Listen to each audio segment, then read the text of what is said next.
참 지도자라고 하는 제목으로 함께 하나님 말씀을 생각해 보도록 하겠습니다. 사실 우리들은요 이 세상을 살아가는 가운데 참 황당하고도 참 어이없는 그런 일들을 만날 때가 더 있다 하는 것이죠.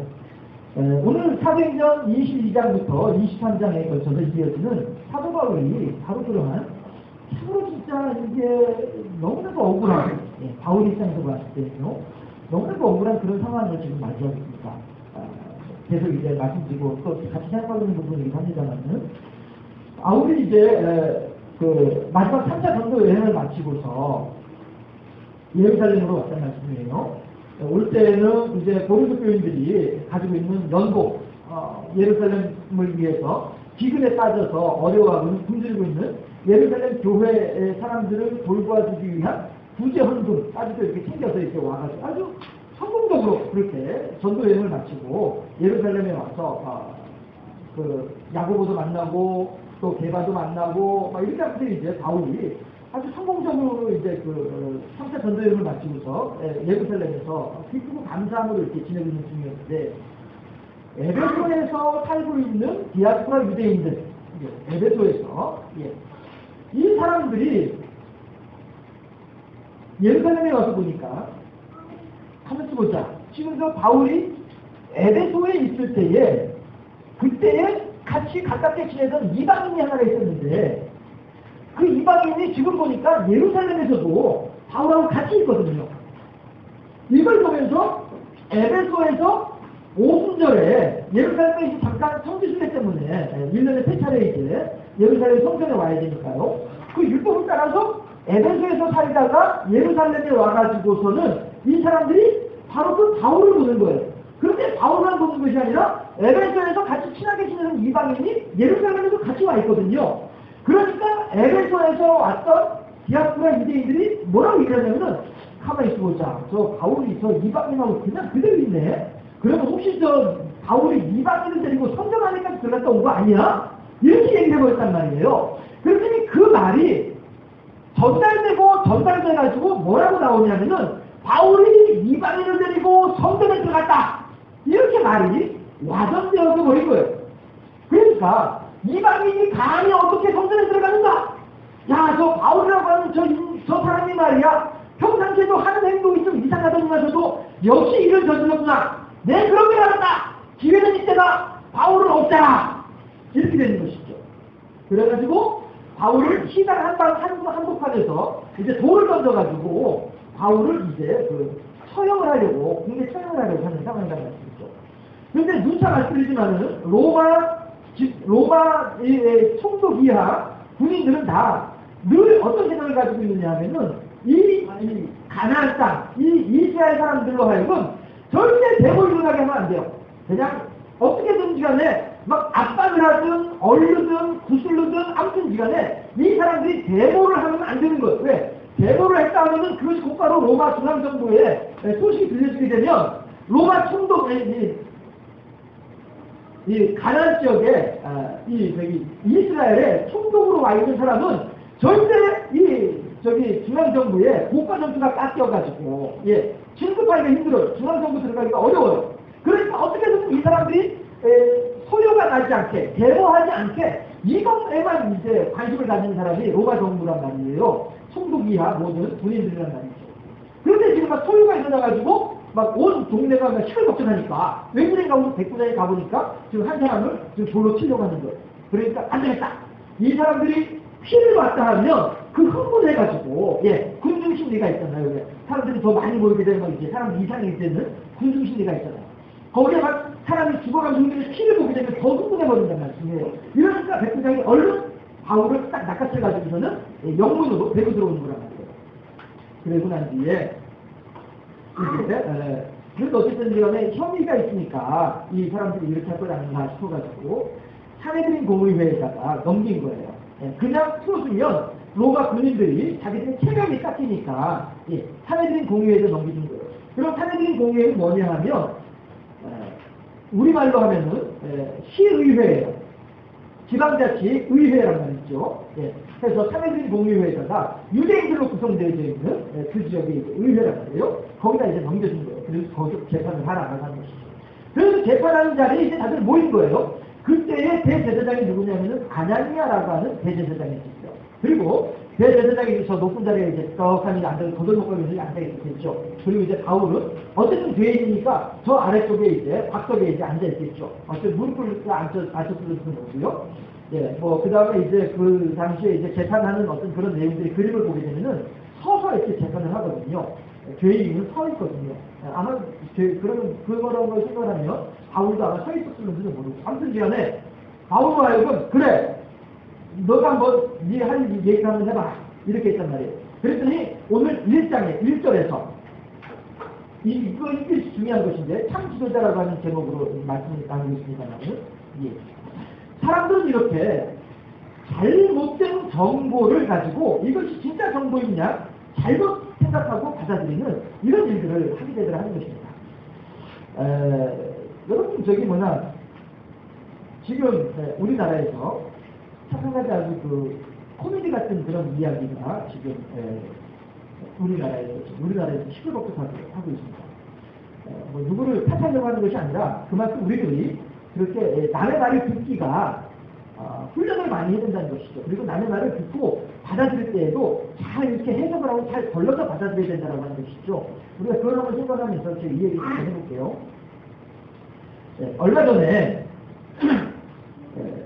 국회의원 한 사람이 이제 국회의원들 모인 자리에서 회의하기 위해서 모인 자리에서 무슨 얘기를 했냐 하면 세월호 특별법이 지금 제대로 진행이 안 되고 있다 보니까 온갖 억측들이 온갖 무수한 이야기들이 더 많이 나오고 있지 않느냐 하면서 그런 이야기가 나오는 것들 가운데 하나가 뭐냐 하면 박근혜 대통령이 연애를 한다라고 하는 그런 헛소문이 돌고 있지 않느냐 그 거짓말 아니냐 그럼에도 불구하고 세월호 특별법이 제대로 진행이 안 되다 보니까 이런 거짓말조차도 사람 사이에서 막 이렇게 헛된 소문도 이렇게 막 돌고 있지 않느냐 이렇게 얘기를 했어요. 이렇게 얘기를 했는데 이 말에 대해서 그 거짓말 아니냐 그런데 이런 잘못된 소식들이 막 돌고 있지 않느냐라고 그 부분을 빼버리고 앞에 있는 말 박근혜 대통령이 연애를 했다 요 말만 사람들이 받아들인 거예요. 그래서 그것을 가지고 막 윤리위원회에 제소를 하니 막 이런 얘기를 한단 말이에요. 그러니까 이 사람이 하는 얘기가 웃었다는 거예요. 헛웃음을 치는 거예요. 아니 나는 그렇게 말을 하지 않았는데 왜 그 사람들이 그렇게 받아들이는가라고 하는 거죠. 여러분 우리도 마찬가지거든요. 아다르고 어다르다라고 하는 말이 있는 것처럼 말이죠. 네. 처음에 이 사람이 이렇게 말을 하지만 그 말의 끝이 어떻게 됐는지 이걸 정확하게 보고서 아 그렇구나 이걸 해야 됐는데 뒤에 있는 말은 전혀 들을 생각도 하지 않고 그 텔레비전 영상에 그대로 다 나왔거든요. 그 뒤에 있는 말까지 그대로 다 나왔는데도 불구하고 사람들이 막 소리를 치면서 보합을 치면서 이러고 있더란 말이죠. 네, 참 이게 우리가 아다르고 어다르다고 듣기를 참 잘 들어야 되겠다고 하는 것입니다. 바울도 마찬가지로 에베소에 왔던 사람들이 하는 얘기가 혹시 그렇지 않았겠어? 이렇게 얘기를 했음에도 불구하고 듣는 사람들은 그렇게 했다! 이렇게 받아들이니까 오늘 이런 일이 벌어지겠죠. 결국 이게 1절에서 바울이 하는 얘기가 나는 그동안에 잘못한 것도 없다. 나는 오직 하나님의 말씀대로만 살았다. 이렇게 1절에서 얘기하니까 2절에서 아나니아가 대제사장이 뭐라고 하냐면은 이놈이 아직까지도 뚫린 입이라고 그렇게 할 말이 남아있느냐? 너 봐라 저놈의 입을 쳐라! 이렇게 얘기를 하는 거예요. 2절에 있는 내용이 그 얘기를 하는 거예요. 자 그러면 여기서도 마찬가지로 이 아나니아 대제사장도 마찬가지로 지금 바울이 하는 말은 전혀 그런 생각을 하고 있지 않는 거예요. 그리고서 평상시에 자기가 가지는 생각, 저 바울이라고 하는 사람은 예수를 베들레헴 출신, 나사렛 출신 예수를 분명히 십자가 못 박아 죽었음에도 불구하고 살아났다라고 증거하고 다니는 사람이다.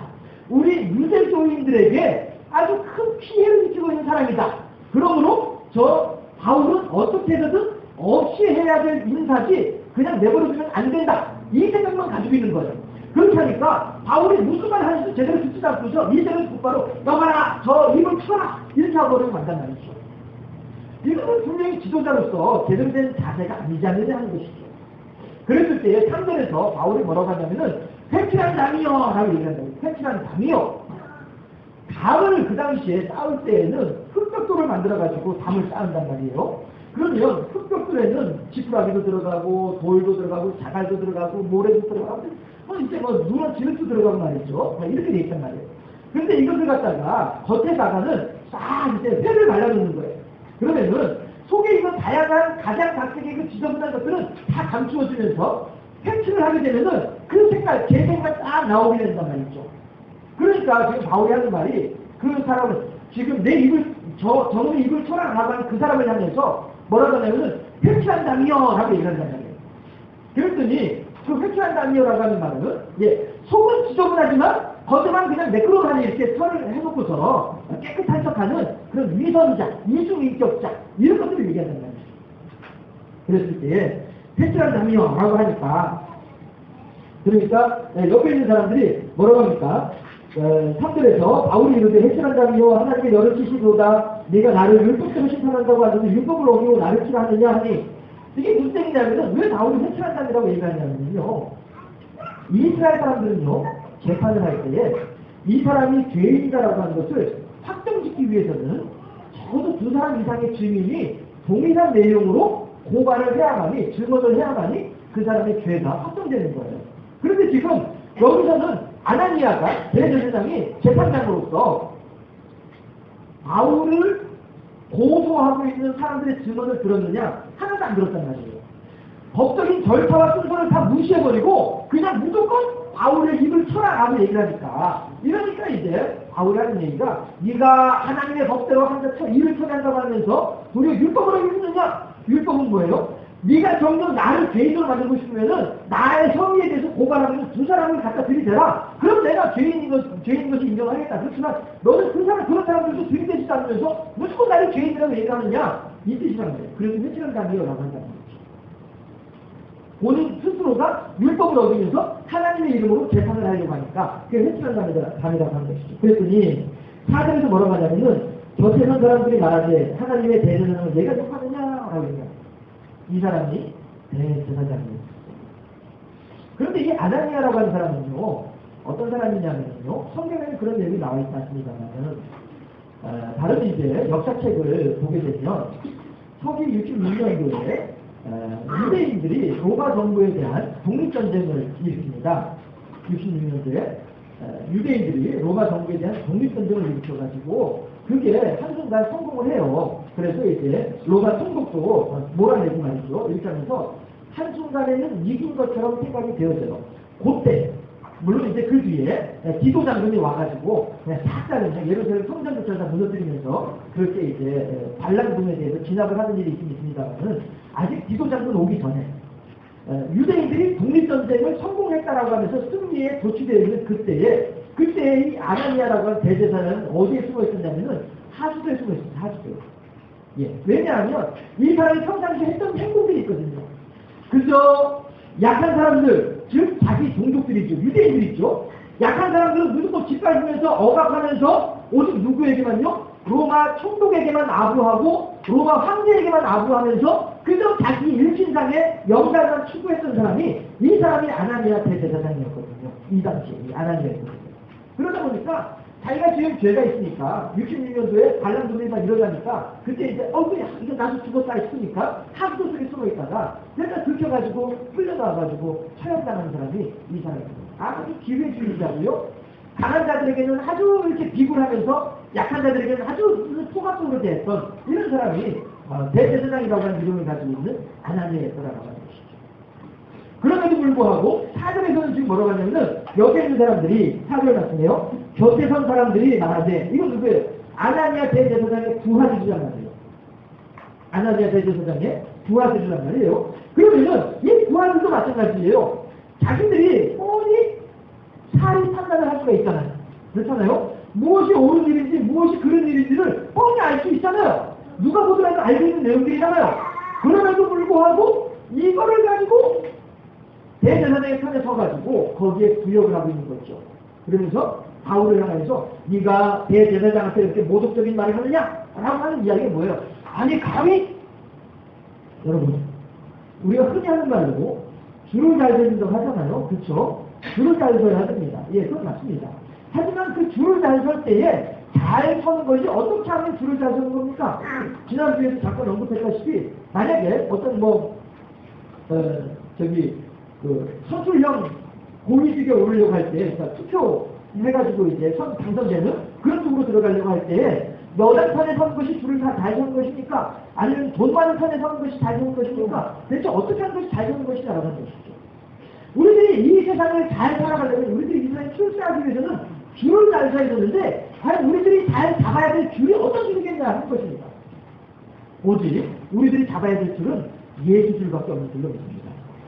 우리 모두는 이 세상을 살아갈 때에 오직 줄을 잡고 우리들이 오직 백을 잡을 수 있다고 한다면은 그것은 예수님 백밖에 없다고 하는 것이죠. 그런데도 불구하고 지금 오늘 본문에 등장하는 대제사장이라고 하는 사람은 하나님 백을 붙잡으려고 하지 아니하고 하나님 줄을 붙잡으려고 하지 아니하고 어떻게든 총독의 눈에 잘 보이려고 하고 어떻게 하든 로마 황제의 눈에 잘 보이려고 하는 이런 삶을 사는 사람이 지도자의 자리에 올라있으니까 얼마나 백성들이 힘들겠느냐라고 하는 것이에요. 그렇잖아요? 바울은 바로 그것을 알고 있기 때문에 백신한다니요! 라고 하면서 저주에 가까운 말을 하는 것이고요. 비난을 하는 것이고요. 욕을 하고 있는 것이죠. 그렇다면 거기에 대해서 그나마 양심이 있고 그나마 하나님을 두려워하지 않는 사람이라고 한다면 아이고 그래 하나님께서 너를 통해서 내게 말씀하시는구나 이렇게 해야 이게 올바른 자세 아니겠냐 하는 것이에요. 다윗이 아들 압살롬의 반란 때문에 도망을 가는데 그 도망을 가는 사람들의 행렬이 얼마나 처량하겠어요. 명색이 왕인데 그것도 다른 이방인도 아니고 아들 때문에 도망을 가니까 아들이 뒤에서 아버지 잡아주려고 칼국이 쫓아오는 이 상황에서 도망을 가는 그 피난의 행렬이 얼마나 처량하겠어요. 그런데 그 처량한 다윗의 피난 행렬을 쫓아오면서 누가 쫓아오느냐 하면은 사울 임금 시대 청지기 사울 집안의 청지기 시므이가 쫓아옵니다. 쫓아오면서 이 다윗 임금의 피난 행렬을 향해서 돌을 집어던지면서 저렇게 말을 하는 거예요. 이 녀석아 너희 자식이 이렇게 될 줄 내가 알았다. 너희 놈들이 그래 우리 주인 사울을 무너뜨리고 사울의 나라를 빼앗아서 너희들이 왕으로 살 때에 그 왕의 나라가 그 나라가 천년만년 올라갈 줄 알았더냐. 에이 잘됐다 이놈들아 너희들 신난다 이놈들아 너희들 그렇게 도망가는 걸 볼 때 내 손이나 흔들하다 저주받을 내놓더라. 시므이다. 사울 임금의 청지기 시므이가 지금 아들 때문에 도망가는 다윗 임금의 뒤에 서서 돌을 들어다니면서 온갖 저주를 하면서 욕을 하고 있단 말이에요. 그럴 때에 다윗의 군대 장관이 요압이 임금님 제가 지금 가서 한 칼에 저 목을 쳐버릴까요? 그때 다윗이 뭐라고 얘기합니까? 내버려 두어라. 하나님께서 저를 통하여 나의 죄과를 드러내고 계시지 않냐는 거예요. 이게 올바른 지도자의 자세다라는 거죠.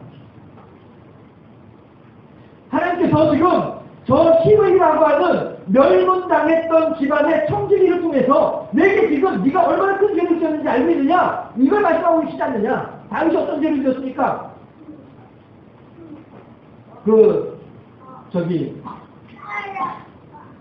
누구예요? 그 장군을 충성스러운 장군을 죽게 만들고 그 아내를 자기가 억지로 빼앗았잖아요. 바세바를. 예.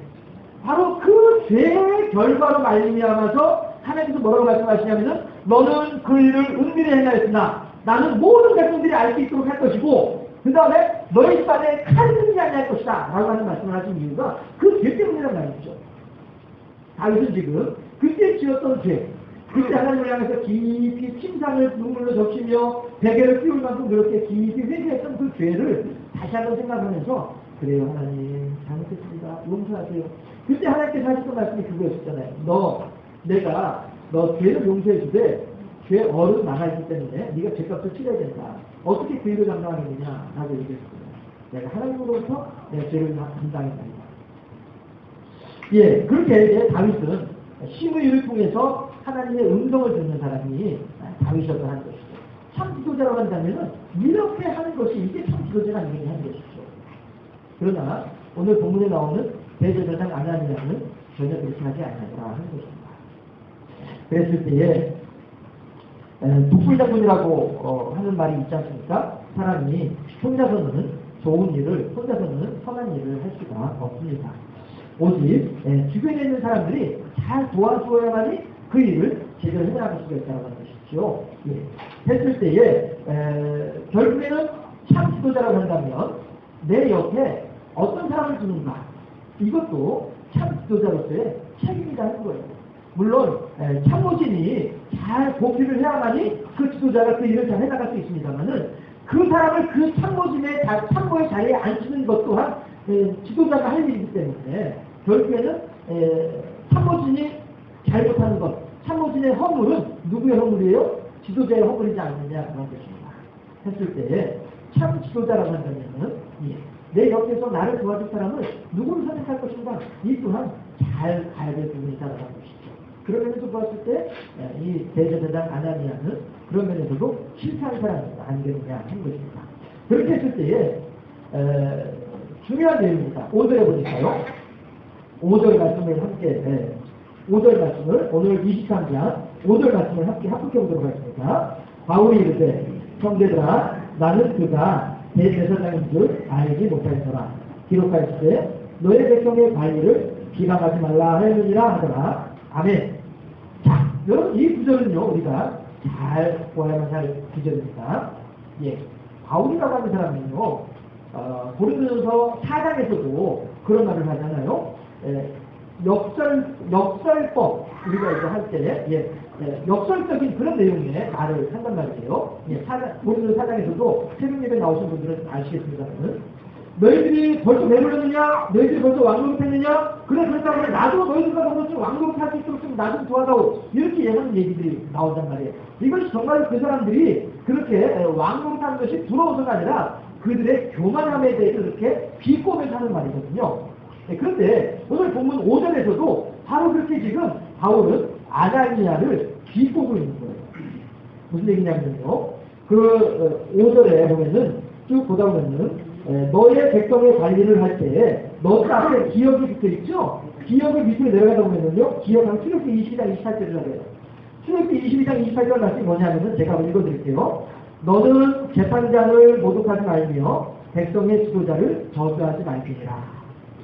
바울이 지금 민용하고 있는 말은요, 이 출애굽기 22장 28절 말씀을 민용하고 있는 거예요. 그런데 출애굽기 22장 28절에서 하나님께서 모세를 통해서 이스라엘 백성들에게 어떤 계명을 주시느냐면요, 너는 재판장을 모독하지 말며, 재판장을 모독하지 말래요. 그 다음에 백성의 지도자를 저주하지 말라, 이렇게 얘기해요.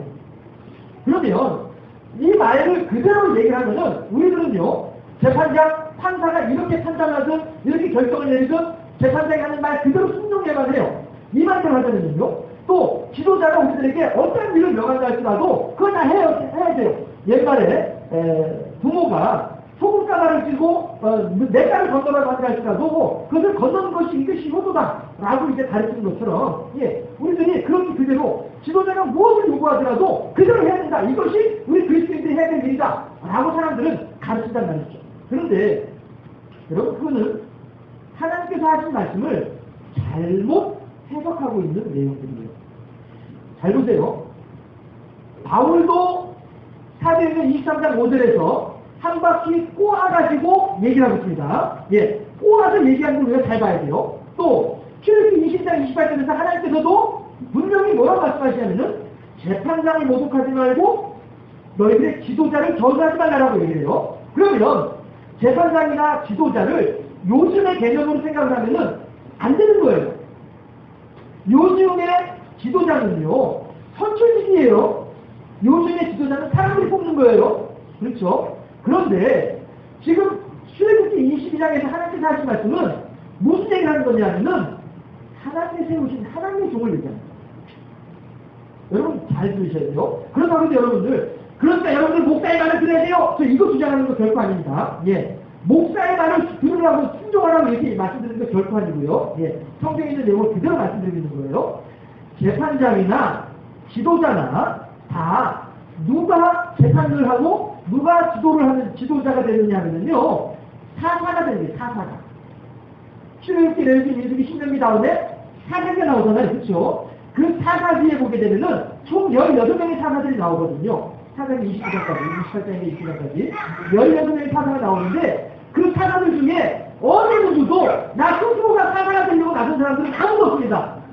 사사는 어떻게 되느냐 하면은 하나님께서 그에게 성령을 능력을 주심으로써 하나님의 능력을 받는 것이 그가 사사가 되는 것이에요. 내가 하고 싶어도 되는 것이 아니라 하나님께서 그걸 시키기 때문에 그렇게 하는 거예요.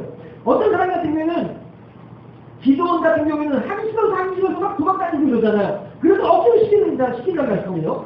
사사는 사람이 하거나 해서 하는 것이 되는 것이 아니라 하나님께서 태워주기 때문에 되는 거란 말이죠. 그러면은 그 사사가 바로 재판도 하고요. 그 사사가 바로 이 이스라엘 사람들을 이끌어가기도 한단 말이에요. 다시 말씀드려서 출애굽기 22장 28절에서 재판장을 모독하지 말고 지도자를 저지하지 말라라고 하는 말은 다시 말하면 뭐냐면은 그 사사의 뒤에 있는 하나님께 순종하라는 뜻이 되는 거예요. 여러분들 여기 앞에 있는 이 목사에게 순종하는 뜻이 결코 아닙니다. 예, 제가 그런 의도로 이렇게 말씀드리는 게 절대 아니에요. 오해하지 말아주세요. 그 사사의 뒤에 있는 하나님께 순종하라는 것이죠. 그러나 그 사사가 혹이라도 하나님 뜻에 어긋나게 되면 하나님께서는 그에게 있는 성령을 거둬가버리면 안 됩니다. 삼손이 그랬잖아요. 그렇지 않습니까? 하나님은 지금 그걸 얘기하는 거예요. 백성들아 걱정하지 말아라. 내가 세운 사사들은 내가 분명히 책임질 터이니까 너희들은 그 사사들이 어떻게 재판을 하든 그 사사들이 너희들을 어떻게 이끌어가든 재판장을 모독하지 말고 지도자를 저지하지 말라. 이 말은 뭐냐면 사사를 주관하고 있는 하나님 나에 대해서 그렇게 순종하라는 뜻이 된다는 것입니다. 그 사사가 나중에 선지자가 되거든요.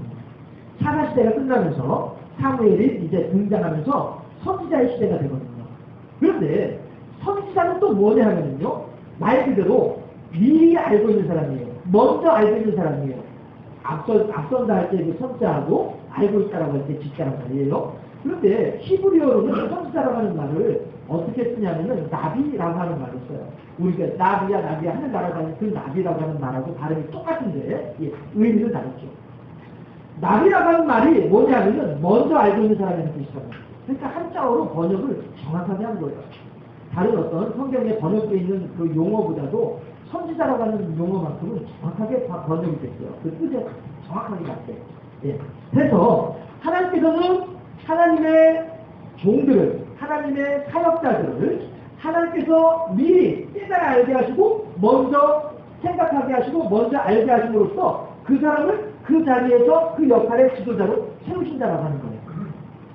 그 하나님의 역할로 세우는 사람들은요, 꼭 목사가 되어야만 하나님의 종이 결코 아니고요. 옆에 있는 분들에게 이렇게 한번 인사해 보실까요? 하나님의 선지자시여. 옆에 있는 분들에게 하나님의 선지자시여.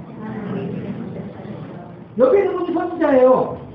예, 앞에 있는 목사만이 선지자가 아니고요. 여러분 옆에 계신 분들이 다 선지자들이에요. 왜 선지자들이에요?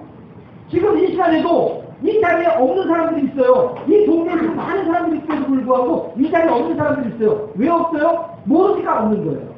뭘 몰라요? 하나님에 대해서 모르니까. 하나님이 나를 위해서 어떻게 일을 하셨고 하나님께서 내게 무슨 은혜를 베풀어주셨고 어떤 기적을 베풀어주셨고 이런 것들을 그 사람들은 모른단 말이에요. 그러나 우리는 알고 있잖아요. 그러니까 그 사람들보다 우리가 먼저 알고 있는 사람들이에요. 그러니까 여러분들이 선지자가 되는 거예요. 어떻게 해요? 그 사람들을 향하여서. 적어도 그 사람들을 향해서 아이고 무슨 때 이제 그만 교회로 와야지. 하나님께서 얼마나 당신을 사랑하시는데 빨리 와야지. 이게 뭐 선지자의 역할이란 말이에요. 꼭 앞에 서가지고 목사가 돼가지고 이렇게 막 마이크 잡고서 막 설치하면 이게 선지자가 아니고요. 이래면 종이 아니고요.